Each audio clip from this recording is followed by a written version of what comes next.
سلام دوستای عزیز، امید از خوب صحتمند باشه. ببینید به زمین چیزایی که نقص داره که شما باید همیشه رو جمع کنی از زمین اطراف محیط، یعنی چیزای پلاستیکی، پوست های مثلا چپس و چاکلیت و هر چیز پلاستیک یا بسیار نقص داره یا به جذب زمین نمیشه نظر به گفته که علما و دانشمندایی که یرسه کار کردین.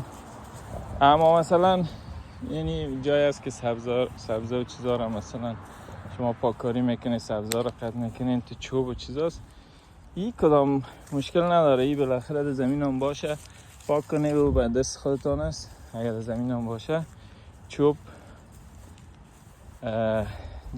بعد از مدت به خاک و به دیگه چیزای ریز تبدیل میشه خلاص.